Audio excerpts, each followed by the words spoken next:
All right, so let's go ahead and start going over some of the most missed questions that I saw on the Mastery Manager Practice ACT that we just took. So these are the problems that I thought would be good to go over. These are the problems where I knew you guys could probably figure it out. You guys definitely could.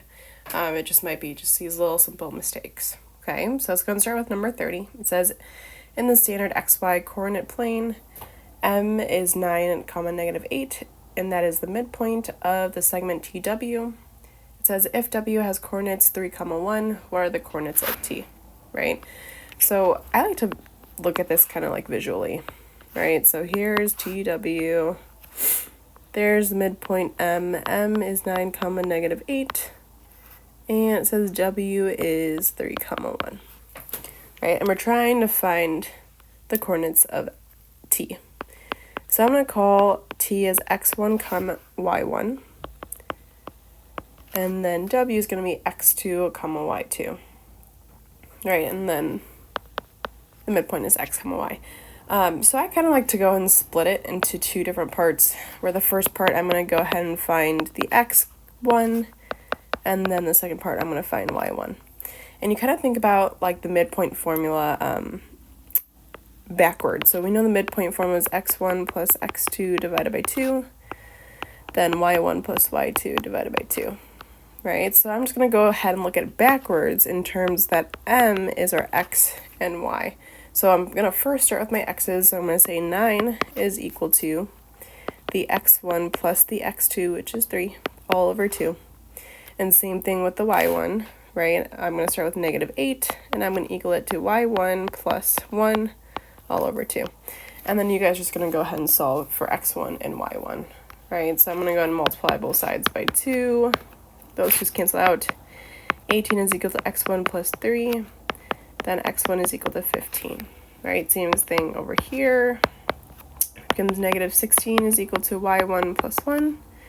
y1 is equal to negative 17. So in that case, your answer would be G. Okay. Now moving on to problem 38. So 38, it says the angle of elevation from a point on the ground at the top of the building is this 37 degrees, right? As shown below, the point is 75 feet away from the building.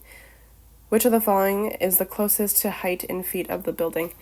This is just SOHCAHTOA, right? It tells us that tangent of 37, right? We're trying to find the height. So tangent is the opposite over the adjacent.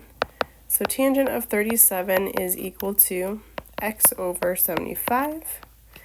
And then just trying to solve for x, I'm going to multiply both sides by 75. So x is equal to 75 times the tangent of 37. And this is just plugging it into your calculator. You get 56.51, and then I'm going to go and round up to 57 feet. And this answer should have been G. Okay. 39 was a fun one. It says for a trapezoid ABCD, shown below, I know that AB is 8, DC is 5, and the whole entire perimeter is equal to 39 meters. It's asking us what is the area in square meters of ABCD. Okay, so we got a couple things going on. We know that perimeter is just adding up all the sides, so I'm going to take my whole entire perimeter of 39, and I'm going to subtract what we have so far, which is the 8 plus 5. So 39 minus, what is that, 13? That gives me a 26 remaining. I did not spell that right, remaining. There you go. And so we got to kind of look back at the area of a trapezoid. So the area of a trapezoid. So area of A, B, C, D. Area of a trapezoid is just the base 1 plus base 2 divided by 2 times the height. Okay. And so we don't know anything about, like, I could go ahead and say, okay, I have a rectangle 5, and then I could go and find that side right there. But that's a little bit more complicated. I know that because the perimeter is 39, we took away the 13, I have 26 remaining. So the 26 is actually going to be the base 1 and the base 2 combined. And so you just go ahead and plug it in. So I get 26 divided by 2 times my height, which is 5. 13 times 5, that gives me 65. Okay. The biggest thing one was just like remembering the area of a trapezoid formula. All right, let's go now to 43. So kind of similar to 39, right? We're talking about our geometry basics. It says in triangle XYZ, I'm going to go and say XYZ. It says that XY is congruent to XZ, XY, XZ. So I'm going to go and put my tick marks in, so showing congruency. It says the measure of angle Y is 22. Okay, it's asking us what is the measure of angle X. Okay, so we know that the angles of a triangle equal to 180, right? So my first step, I'm going to go ahead and, well, let's go and take a look at this. I have two sides that are the same, right? So in this case, this is an isosceles triangle, right? And I know in an isosceles triangle, I have two sides that are the same. That means that the angles across from it, and this goes back to the angle base theorem, the angles opposite to them are also congruent. So this one is also 22 degrees. So this one we just had to take 180 minus 22 plus 22, and that should have gotten us 136 degrees, which is answer A. Okay, so this you just had to know the properties of an isosceles triangle. Again, if two sides are the same, then the angles opposite to those congruent sides are also the same. All right, moving along, we are looking at 46. Okay, it says Jamal invested $1,000 on January 1st. At the end of 9 months, during which time Jamal made no withdrawals and no other deposits, the investment has earned $75 in interest. Jamal's $1,000 investment returned an annual percentage yield closest to which of the following percents? And then it gives us a note. So what's nice about the ACT, it gives us information that we want to know or that we should know.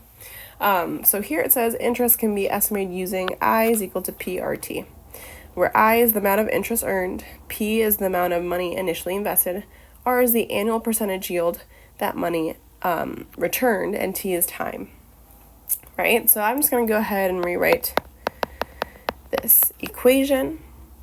Right? I is the amount of interest earned. So if I'm going back, it looks like we earned $75.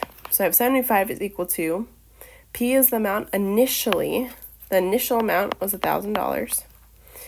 R is the annual percentage yield that money returned, right? Which is what we are trying to find. So I'm going to leave it as R. And then T is the time in years. That's the key word, in years the money has invested.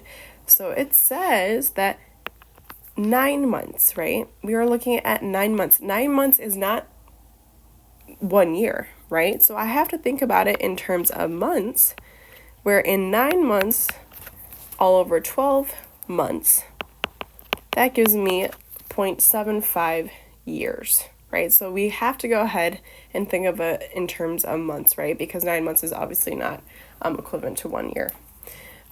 So instead of multiplying it by 1 or whatever, or 9, right, I have to go and multiply it by the 0.75. Okay, and then we would just keep going. We would get 75 is equal to, I'm going to go ahead and multiply 1,000 times 0.75. That gives me 750 times R. Divide both sides by 750. R is equal to 0.1. It's looking for the percentage, so I'm going to multiply it out. And we should get 10%, which is 8.